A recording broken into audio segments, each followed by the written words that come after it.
My name is Roy. I think I'm a nice and decent man. My wife is Julie. She's amazing. It hurts to admit, but when we met, I felt attracted to her, and I had to do my best to suppress these thoughts about her and her beauty. I wanted a good, decent woman who would take care of me and others. She really cared.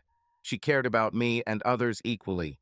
She didn't care whether it was a man or a woman. She was the same as everyone, caring and kind. She was also very outgoing and could talk to strangers as if they were her best friends. To my regret, Julie wore clothes that were a little too revealing for my taste. Don't get me wrong, that's probably how I met her, as my lustful thoughts took over. But once we started dating, I wanted her to become a more conservative girl. But I realized that's not in her character, and I can respect that. We were both 21 when we met. She showed interest in me, and I in her, and we quickly began a relationship. I was a virgin, and she told me she wasn't. But that was okay, since the culture we live in seems to encourage her past. I didn't ask her many questions about it because I can't dwell on the past. I am a person who lives in the moment, and just because someone has done something in the past doesn't mean they are still the same person. When we started dating, I explained that I wanted to wait until marriage to have sex, and although she was clearly uncomfortable with it, she agreed and respected my decision. This required a lot of willpower on my part, as her beauty and willingness to push herself as far as possible made me fight with myself many times to keep my promise to wait. Plus, it didn't help that she wore clothes that made it difficult for me to keep clean. Her low-cut blouses, crop tops, and short dresses and skirts allowed me, and probably others too, to see her slender legs and prominent breasts. Julie was 5 feet 3 inches tall and weighed about 120 pounds. She had quite expressive forms. I sometimes, incidentally, mentioned that she could wear something less revealing, but this upset her, and soon I stopped talking about it. She explained the top situation because of her large breasts, but never explained why she wore such short skirts and dresses. I was wondering, do they make all skirts this short? Maybe because of her slender belly, her skirts are shorter. They should make them longer. I've seen long skirts on other slender girls.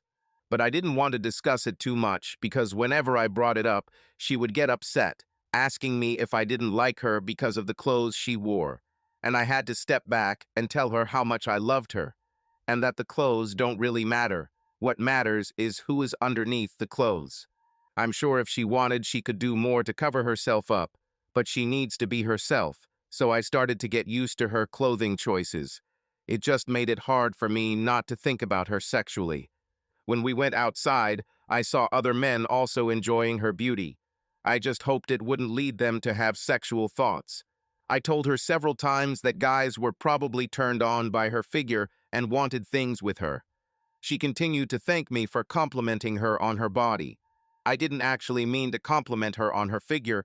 I was just trying to give her an understanding of normal guys and what they think. Julie also enjoyed having a couple of cocktails and relaxing. She never needed to relax, though. She could even start a conversation with a tree if she were left alone with him. One night at a party with friends, I overheard several men talking about Julie and her breasts. They also talked about her flirting with them, so when I saw her later, I told her that some men thought she was flirting with them. Julie said she was just being herself, kind and caring. I told her how much I liked that about her. She smiled and went back to talking to people. I wasn't as social as she was and ended up playing darts downstairs with a couple of guys. I thought it was strange that these guys, whom I didn't know, were so welcoming to me in the game and really wanted me to play. I didn't say much. They asked questions about Julie, and I told them that we were dating and how she was much more outgoing than I was. The guys told me how lucky I was to have found someone like Julie, and they even felt the need to tell me how sexy she was.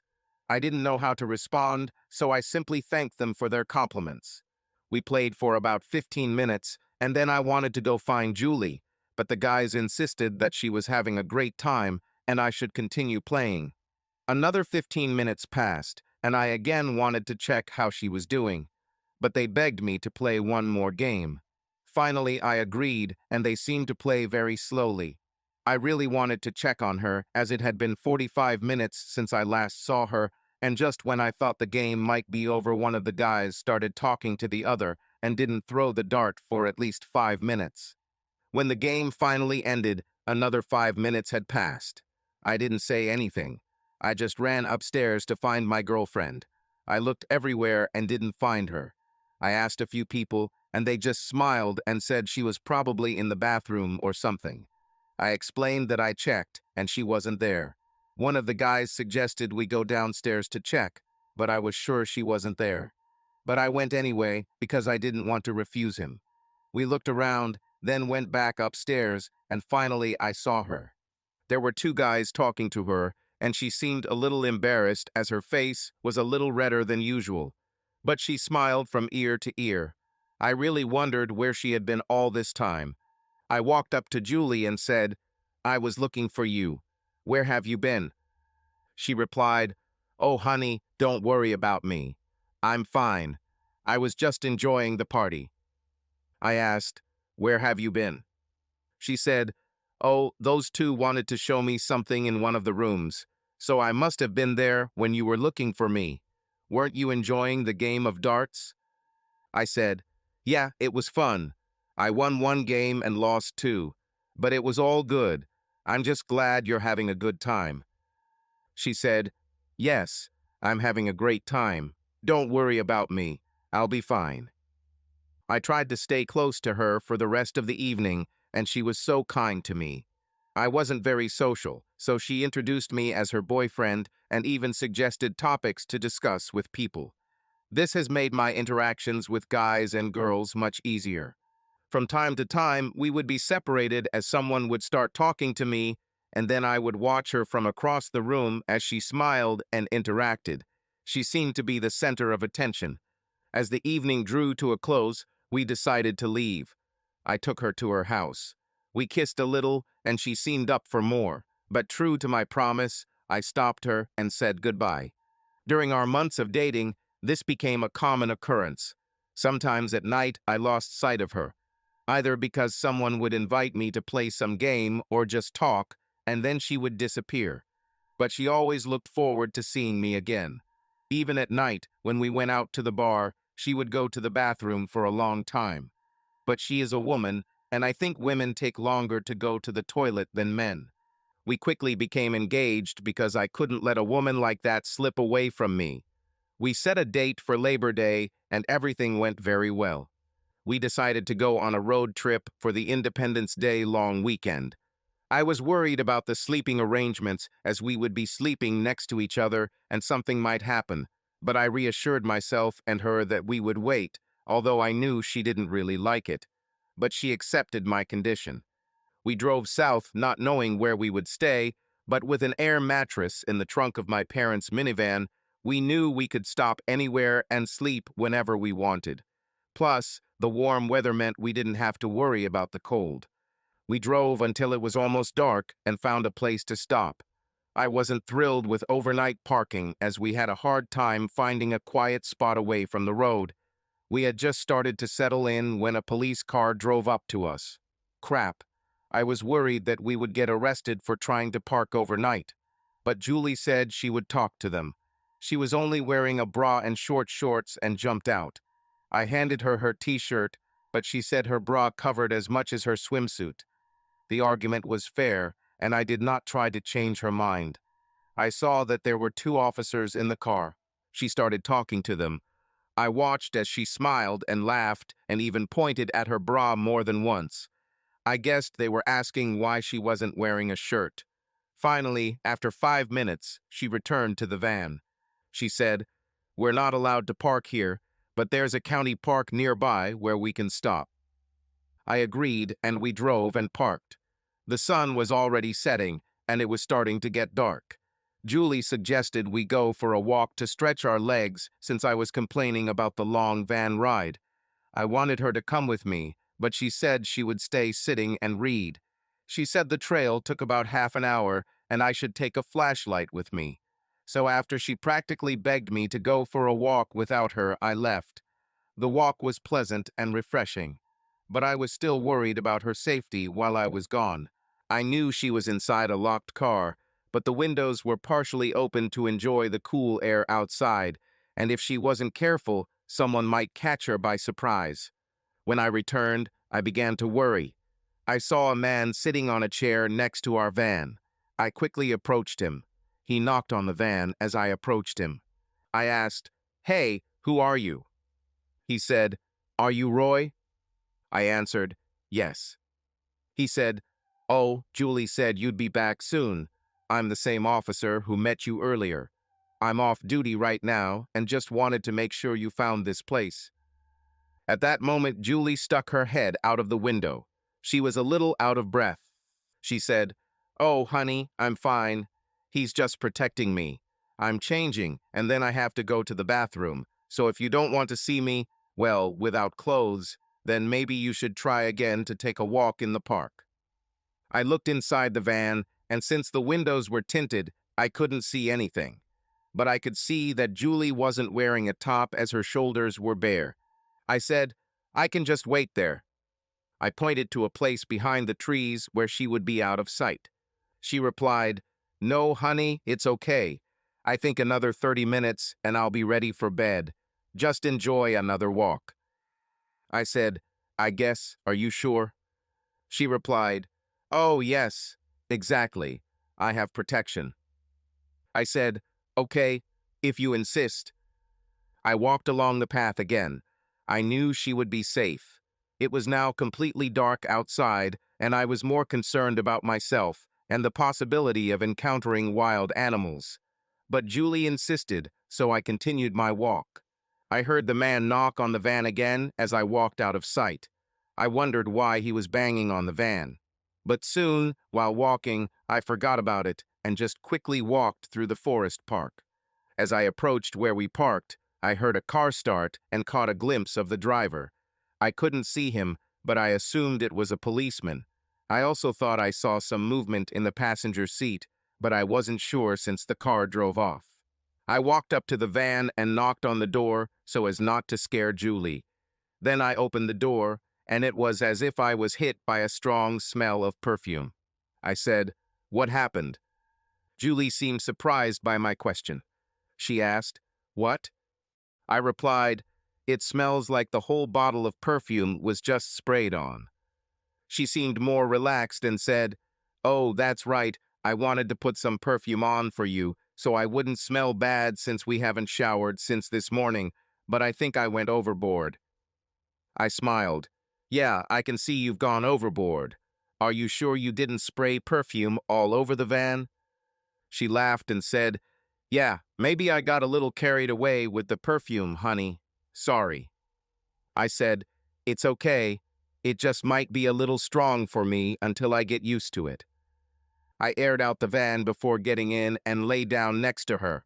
She was lying in only a bra and short shorts.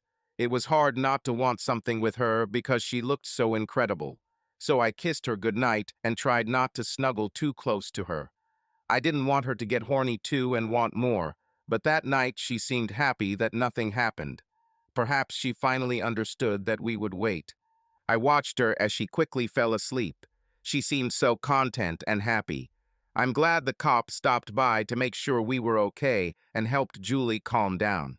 The next day, we rented a boat on the lake, and I wanted to try fishing. I have always liked to fish and enjoy the peace. Plus, I loved the thrill of being on the hook when I pulled in a catch.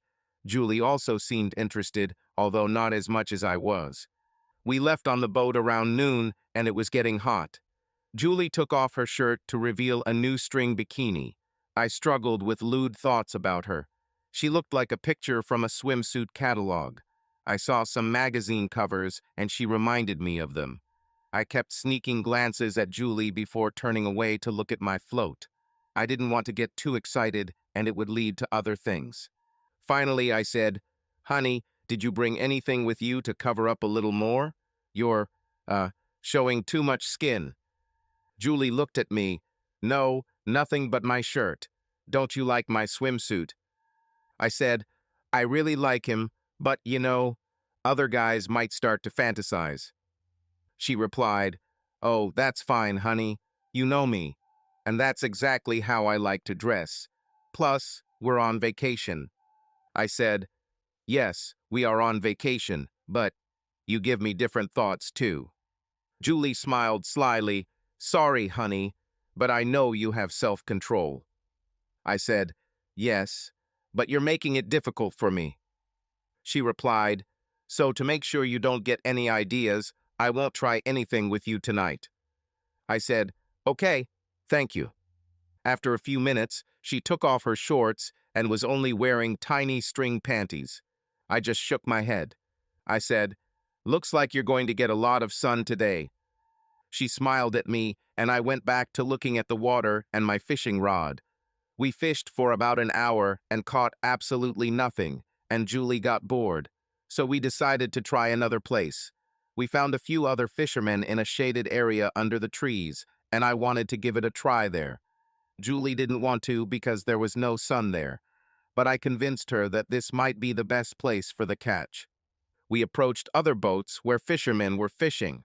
There were 3 men about our age in one of the boats, and Julie, being Julie, struck up a conversation. They chatted about fishing and how we were on vacation, among other things. They openly told her how much they liked her swimsuit and that she shouldn't sit in the shade. She looked at me and told them it was my idea. At that moment, I got a bite and started fishing for fish. It was a good perch, definitely for storage. A few minutes later, I was hooked again. Another fish. Then I caught the third one. Then Julie said, Roy, let's go somewhere else. I don't want to be in the shadows. I've already fought off 2 mosquitoes. I said, but there's a bite here. If we catch 3 more or so, we'll have a great dinner. She really wanted to leave, but I was adamant that I wanted to catch fish for dinner, and I needed a few more. The guys in the other boat heard what we were talking about and said, Julie, if you want to go, you can join us for a while. We're done fishing for today. We're going to go for a swim and have a couple of beers somewhere else. Julie's eyes lit up with excitement, and she looked at me, asking permission. I was angry that she didn't want to stay and fish, but I thought I would prove her wrong. I'll bring some great fish, and she'll thank me for dinner later. I looked at her and said, okay, go. I'll bring dinner. You'll see. She jumped up and kissed me. As she turned to get into their boat, I noticed she wasn't wearing panties, but rather a thong. Her entire ass was visible. I quickly turned away so as not to start thinking about it. The guys stood up and helped her into their boat, holding her hands, and as she stepped into their boat, one of them grabbed her by the waist to keep her from falling. I was glad they were so nice to her. I felt a little bad that I didn't go with her for extra protection, but I had a fishing trip, and it seemed like she was in good hands with these guys. They seemed kind. As they were about to leave, I felt bad about my anger and said, have a good time, honey, and I sternly told them, take care of her. They smiled and said, we'll take very good care of her. I thanked them and went back to fishing. As they left, I wondered where we would meet later so I could reunite with Julie, but it was too late. They had already started the engine and sailed away. I was a little worried about Julie, but she was a strong woman, and the guys seemed nice. I continued fishing, but the next 2 fish were small, and I had to let them go. Another hour passed before I caught another decent fish. I kept looking around the lake to see if I could see Julie and the guys, but I couldn't see them from my hidden spot. It was already afternoon. I fished for about 4 hours, 2 of whom Julie was no longer there. I still only had 4 fish. I needed to catch at least 2 more, and preferably 1 or 2 extra, in case I didn't have enough. But the sun had already risen over the trees for an hour, and the rest of the fishermen had already left. I decided to do a few laps around the lake to see if I could find Julie and maybe another fishing spot. I went around more than 10 boats, but I couldn't find Julie, so I stopped at another place for fishing. Finally, I caught another fish and decided to call it a day. 5 fish is better than nothing. It was already around noon, and I started looking for Julie. I found a small channel where boats could cross to another part of the lake. I decided to take a look there before heading to the docks where we rented a boat. I swam through the channel, and then around a bend, I saw what looked like their boat. I headed there, and as I approached, I saw the guys and Julie swimming in the lake. I walked closer and noticed that Julie was missing her swimsuit top. I said, "Hey, Julie, did you miss me?" She turned her head sharply with a surprised expression on her face and quickly said, "Yes, I missed you. Glad you found us." She didn't seem happy, and I soon realized why. I saw that she wasn't wearing a swimsuit top at all. I said, "Julie, where's your top?" She replied, um, "In the boat. We thought it would be fun to try skinny dipping." "Well, I mean, it would be fun to try skinny dipping." I said, "Julie, after what?" She replied, "Oh, just after drinking beer." I said, "So you and 3 guys had a few beers and now you're topless." I started to get annoyed at the thought of her showing them her breasts. I haven't seen it myself yet. I wanted to look, but I couldn't. It would be indecent of me. I said, "Let's go. I caught a fish." She looked disappointed, but said, "Okay." She climbed into my boat, and I turned away. Then, when one of Tierney handed her the top of the swimsuit, I sneaked a look and noticed that he was completely naked. I said, "What? You're naked, aren't you?" Julie quickly replied, "Yes, of course. We all went skinny dipping." I took a quick look at Julie and noticed that she wasn't even wearing the bottom of her swimsuit. I immediately turned away, but saw all 3 men climb into their boat, also without clothes. Julie and the guys put on their swimsuits and thanked her for a wonderful time. They thanked me for sharing it with them. I said, "Please." But I actually wondered why he used the word shared. I didn't share anything. She just spent time in the sun and drank beer. Perhaps they meant showed. She, to my regret, actually showed them her breasts and perhaps something else. But probably many guys our age are happy to see this. Julie realized that I was a little upset with her, so she changed the subject. She asked, "So how was the fishing?" I was still a little annoyed and replied, "Okay, I caught 5." She said, "That's great. Is that enough?" I became less and less angry and said, "Yes, I wanted to catch 2 more, but 5 will do." I asked, "Were the guys nice? Were they acting normal?" She smiled at me. "Yes, they were wonderful. I had a great time with them." I said, "Okay, glad you liked it." We moored the boat and walked to the van. We found a place to clean the fish, but Julie didn't want to do it. So she pulled out her chair and sat down to sunbathe, still in her swimsuit. While I was cleaning the fish, I noticed that it had fallen asleep. The beer and swimming must have tired her out. Once I had the fillet and breadcrumbs ready, I took out our gas grill and started cooking. Julie was still sleeping. After a few minutes, the fish was ready, and I woke her up, and we started eating. She really liked the fish and was surprised how tasty it was. She said, "Wow, this fish is amazing. Better than sex." Um, I meant better than store-bought. I laughed when I heard her slip up. I added, "Well, in a couple of months, we'll be able to find out if it's better than sex." She laughed slightly and lowered her head a little, saying, "Yes, I know." I said, "I know it's hard, but we can do it, and it will be amazing when we do it."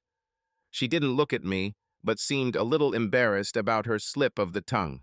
After we ate, we returned to our place for the night, but it was still early, so Julie and I went for a walk in the park. We talked a lot about our day, but when I asked her about her time on the boat with the guys, she didn't go into detail and just said she had a good time. I didn't insist. I was glad that she was having fun. When we returned, we were greeted by 2 officers whom we had seen the day before. Julie smiled at them and said, "Hey guys, you guys again?" I looked at her. "Again?" I asked, "Were you both here last night?" Julie quickly responded, "Oh, no, when they met us and showed us where to park." I said, "Oh, got it." One of the men said, "Yes, we just finished our shift and wanted to check how you were doing." Make sure everything is okay here. Julie replied, everything is great.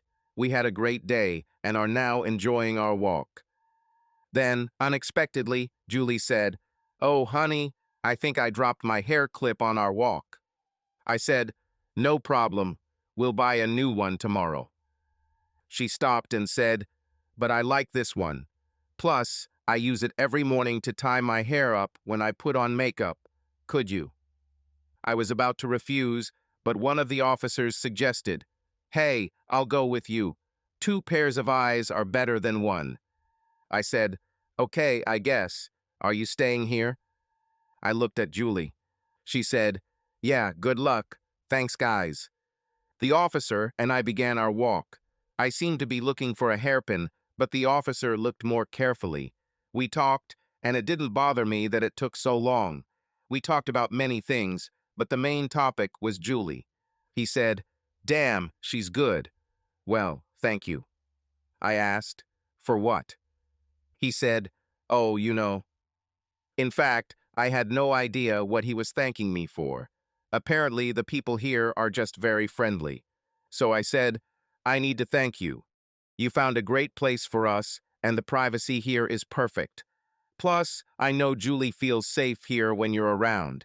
I'm sure she's in good hands when you're around. Nearby. He said, yeah, she's in good hands now, but I have to ask. She must be wild. You know, in bed. I proudly told him about our situation. I have no idea, really. We won't be doing this until our wedding this fall. It will be good for our marriage. He looked at me intently. Oh, so you don't know what's going on. I mean, you don't know what she's like in bed. I proudly said, no. In fact, this is the closest we've had since we met. I thought it would be hard to hold on since she usually gets horny. But last night, she fell asleep straight away without trying anything. He chuckled. Yeah, she's probably tired after a long day. I said, yes, it's funny, she also fell asleep during the day while I was cooking the fish. He asked what we'd been doing all day, and I told him about the guys on the boat who were kind enough to show her a good time. He looked at me with an intense gaze. He asked, and you're okay with that? I said, yeah, Julie had a great time. I was a little disappointed in her choice to go skinny dipping and let those guys see her body, but she said she really enjoyed her time with them. He laughed. I'm sure I liked it. I said, yes, she's really friendly, and it looks like there are so many friendly people around us here. It's so nice to see. We continued to look for her hairpin, but we never found it. We returned to the van about an hour after we left. It was already starting to get dark outside. The second officer was just getting out of the van. I asked, were you both in the van?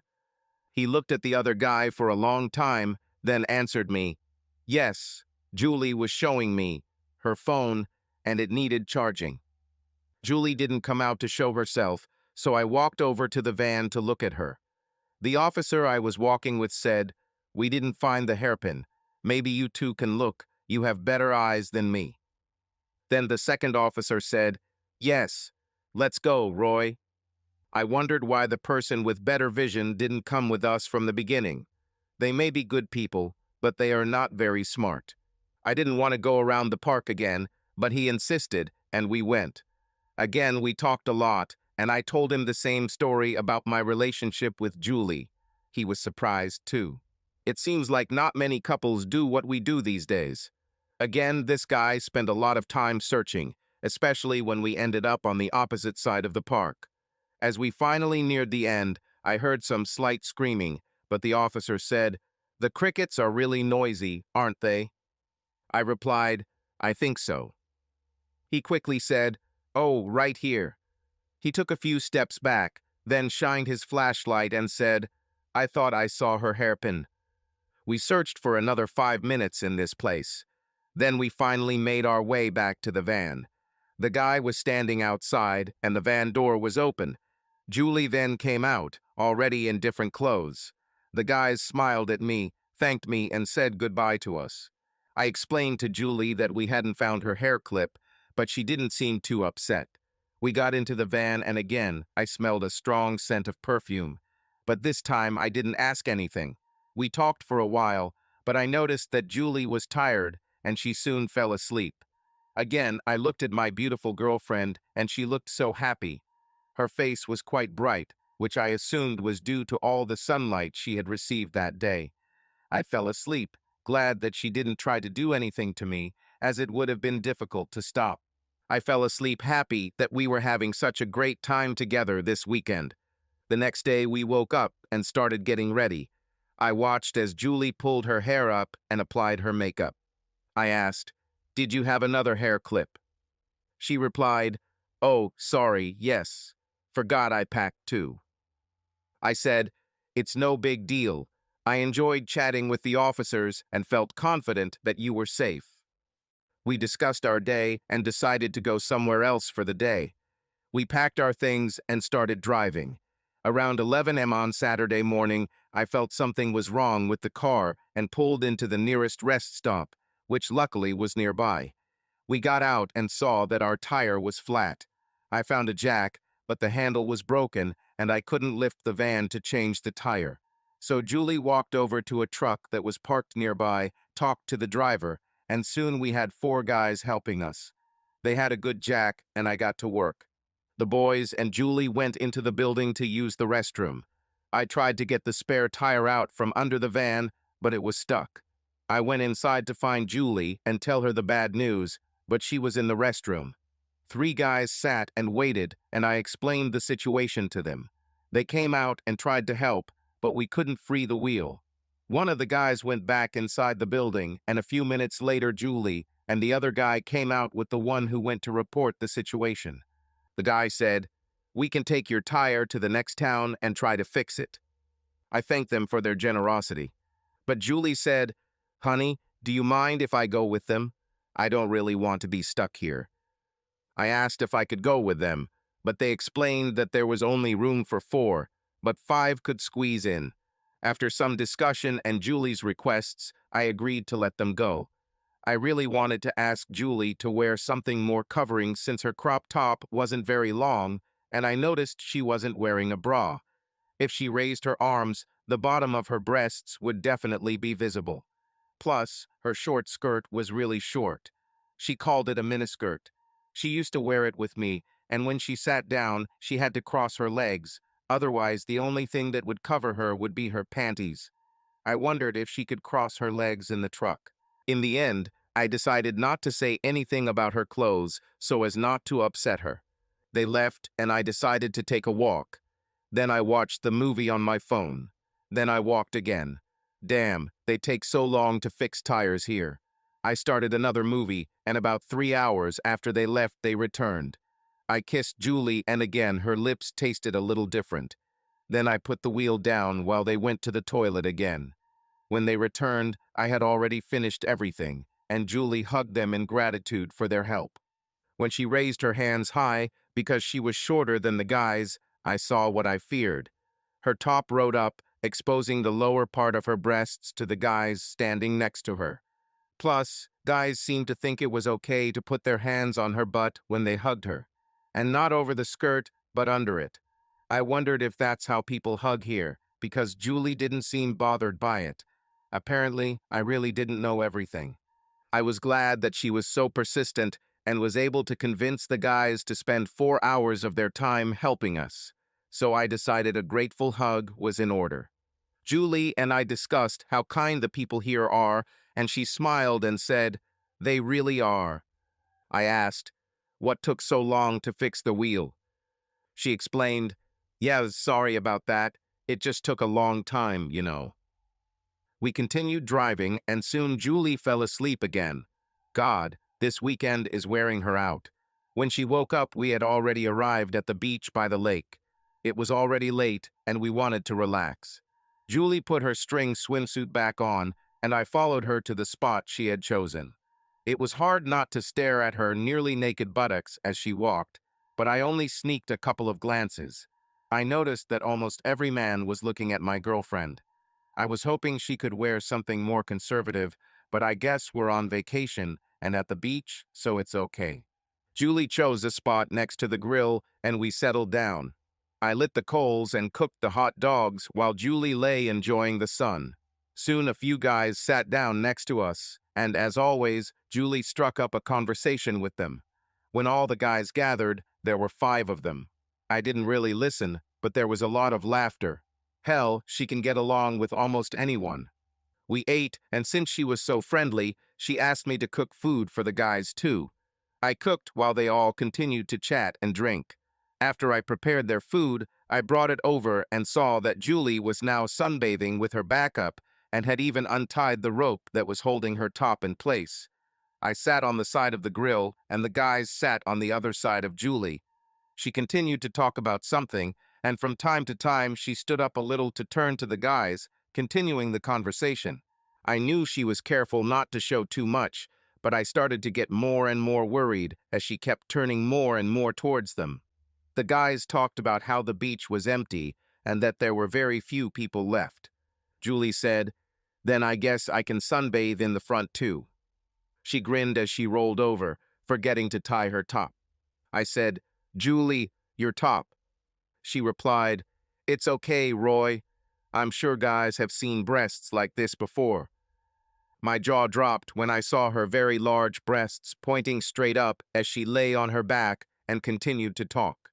The guys seemed quite happy looking at her naked breasts. I tried not to look, but I noticed that guys were staring at her breasts. They complimented her on her stunning looks. I had to turn away because I noticed that I was starting to get excited. I decided not to say anything about covering up so as not to embarrass her or show my discomfort. So for the next hour, she lay or sat without any top covering, continuing to chat and have fun as if this was completely normal. When we started getting ready, the guys invited us to go to their camp and stay with them. Since we had no other place to stay for the night, it seemed logical, so we followed them. By this point, Julie had put her top back on, even though her bikini wasn't covering much anyway. We arrived at a good place. There were a lot of people at the campsite, but we parked our van next to their car. Their tents were pitched closer to the trees, and their picnic table was a little lower from the tents. They continued to drink, and I decided to drink a little too, although I usually don't drink a lot. When it got dark, I drank 4 bottles of beer and 1 shot of something strong, and that was enough for me. I wanted to go to bed, but Julie said she wasn't ready yet. She kissed me, and I went to sleep in the van. I woke up later and realized that I needed to go to the toilet, but I had a bad headache. I looked around and realized that Julie had not returned yet. I got out to relieve myself at the front of the van, then looked around again. I saw a woman, a man standing naked behind her, and several other men standing around, completely naked. I realized that the woman was having sex with this man, and the others were naked too. It made me sick that they were doing this in front of everyone. I quickly returned to our van and closed the windows. The voice sounded a little like Julie's, but I knew it couldn't be her. I assumed she would return later. I closed my eyes, tried to put what I saw and heard out of my head, and fell asleep again. I woke up the next morning and still had a headache. Julie wasn't there. I tried to open the back door, but the doors were locked, and I had to take the keys from the front seat to unlock the automatic locks. I didn't remember closing the doors. I thought I left them open for Julie, but because of the headache, I wasn't sure. All I knew was that I didn't need the keys at night. I unlocked the door and went outside. I relieved myself again and went to look for Julie. I walked around the camp, but she was nowhere to be seen. Then I returned to our place and looked into one of the tents that belonged to the guys. I carefully unzipped it and saw Julie sleeping between 2 guys. I woke her up by pulling her leg. She looked at me, still half asleep, and said, "Oh, honey, I'm sorry. I tried to get into our van last night, but it was locked. So I stayed here to stay warm." I said, "Sorry, I didn't know I locked the doors. I thought I left them open for you." She sat down, and I noticed that she was covering her chest with a blanket. I didn't see any straps on her shoulders. I said, "Are you not dressed?" One of the guys began to wake up from our conversation. She replied, No, I fell asleep like that. I think it was too hot." I said, "I thought you slept here to keep warm." She replied, "Well, it was warm at first, but then it got cold, so it all worked out." I said, "I guess so, but let's get back to the van and get you dressed. I don't want these guys to see you like this again." She crawled out of the tent while one of the guys opened his eyes and stared at her bare butt. As she walked naked towards our van, I noticed a couple sitting on the other side of the road watching Julie. I said, "They're watching you." Julie simply waved at the couple, and they seemed surprised but waved back as well. The man smiled widely. Julie then opened the van door and began rummaging through her bag. Her side was still exposed to strangers. Finally, she found a t-shirt and put it on. Of course, she didn't cover everything, but at least something. Julie looked at me. She said, "Oh, my swimsuit was left at the picnic table. Will you get it?" I looked at her. She said, "Yeah, I got hot, so I took it off." I said, "Were you naked on the street too?" She replied, "Yes, guys and beer. They egged me on, and I took off my clothes." My jaw dropped, and I couldn't say anything. Julie then said, "Honey, they'd already seen most of everything on the beach, so it wasn't that big of a deal. Plus, I had a little drink too and wanted to have a little fun. That's all." I didn't speak for a while, digesting this. Then he decided to let it go and told her what he saw last night. I said, "Okay, I'm not sure I agree with this, but what's done is done. But you'll never guess what I saw on that table last night." She looked surprised and asked, "What did you see?" I said, "Some woman was having sex with several men on that table. It was so disgusting to see that in public, so I quickly went back to our van." She looked at me with a serious look. "Did you see who it was?" I said, "No, I had a headache and my eyes were cloudy. But the funny thing is that she was about your height." She said, "Oh."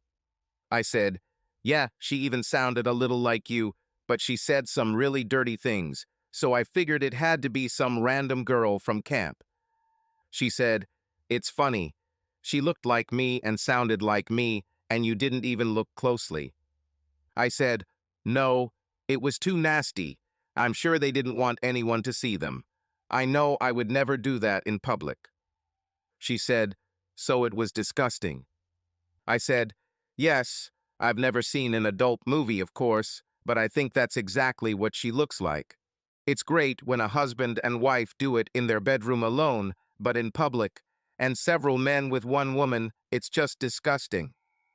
Julie chuckled slightly. Not sure what that meant, but then she changed the subject. Soon the rest of the guys started waking up and walking around. Julie sat in a chair, cross-legged, and continued to communicate with them. I started packing my things, and after about half an hour, we were ready to leave. Julie hugged the boys as she had become accustomed to, and several of them put their hands on her bare bottom under her t-shirt again. It seemed strange to me that men would hug a woman like that. But after yesterday, I began to understand that apparently this is how hugging is done here. I just wish Julie would wear some shorts. After the hug, we got into the van and drove off. The last leg of our journey was the long way home. But on the way, I wanted to stop at the largest cableless store in our 5-state region. We parked, and I asked Julie to come with me, but she wanted to rest in the van. So I went alone. About an hour passed while I looked around at everything in the store. I texted Julie, and she replied that she was awake and chatting with some guys parked next to our van so I could take my time. I took this as permission to continue enjoying my purchases and building my wish list of fishing and hunting gear. Another hour passed, and I texted her that I was ready to go if she was ready too. I had to wait for an answer, but before I left the store, she wrote, "Hey, give me some more time. I'm having a great time here." I replied, "But I think I'm done." She wrote, "Have you looked at the new bows and arrows? Maybe you should take a look at them." I replied, "Oh, right, good idea. I'll have to take a look. I'll be there in 30 minutes. I was surprised how she knew about my passion for hunting and my desire to possibly purchase a bow. She seems to understand me really well. About half an hour later, I left the store and headed towards the van. As I approached, the door opened and a man emerged from the back of the van. I ran to the van and looked at him and Julie. I asked, "What's going on?" She replied, "Oh, honey, I was just showing him. Our air mattress, actually. He was wondering how it fit in the trunk." I said, "And he had to sit on it."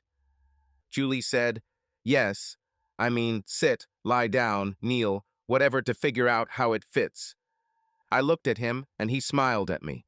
I asked, "Well, did you like it?" He responded, "Damn, amazing, man. She was amazing." After I heard this word, I shuddered. I barely heard the rest of what he said. I quickly said, "Glad you liked it. The mattress fits really well." He said, "Oh yeah, and damn, it was tight as hell. Best I've ever had." I looked at Julie and she lowered her head. I was sure she didn't like the way he expressed himself either. I said, "Well, please, we have to go." He said, "Good luck, dude. And Julie, you're fucking amazing." I was glad that this rude man was leaving. When I went to kiss Julie, I noticed that he had gotten into another guy's truck. I kissed her and noticed that her lips tasted a little different again. Perhaps it was because we were camping for a long time and she couldn't brush her teeth as often as she would like. As I walked back to the driver's seat, this guy drove by and honked his horn several times. Julie stood outside and waved at him before getting into the van. She was still only wearing a t-shirt, but Julie was always herself. As she sat down, I said, "You again, our friendly Julie, and you seem to be making quite an impression on the guys, especially on this vacation." She looked at me and smiled. I saw that she was pleased. She asked, "Aren't you confused by what he said?" I replied, "Oh, of course, his swearing really confused me. I barely heard what else he said because the word was ringing in my ears." She asked, "And nothing else seemed strange in his words?" I said, "No, nothing special. I'm just glad you weren't bored here." She said, "Oh no, these guys were entertaining me." I said, "Oh, two guys?" She said, "Yeah, the other guy was already in the truck. He was the first one." I said, "It's funny how these guys were so excited to see an air mattress in the van. But," I inhaled, something smelled different. I wanted to say something else, but the smell in the van distracted me, and I forgot what it was. Julie said, "But what?" I asked, "Do we have wet stuff in here or something? It smells different than before." Then a thought occurred to me, and I stared at Julie. She lowered her head. I said, "Wait, were these guys on our bed?" Julie nodded. I said, "Damn, one of them must smell bad or something, because it's not a normal smell." I opened the window to let in fresh air. Julie looked at me and giggled. "Yeah, maybe one or both of them actually left a scent." I said, "You need to be careful. We can't let just anyone into our van." She smiled and said, "Yeah, you're right. I shouldn't let just anyone into our van. I'll try to limit the number of guys who come in." I laughed. "Yes, exactly. But I don't think that we will have such a problem again soon, because there will be no time for rest at home." We continued chatting until Julie fell asleep, smiling again. I was glad that she had such a good time with me on vacation. We returned to town, and I dropped Julie and her things off at her apartment. I then traded the van for my car with my parents and told them what a wonderful holiday we had together.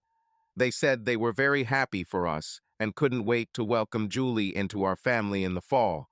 I expressed the same feeling and drove home. Subscribe to our channel so that your love doesn't cheat on you, and go ahead and listen to the next story, because this story is nothing compared to the next one. If you're under 18, don't even think. Click to the next one. Click to the next one. Click to the next one.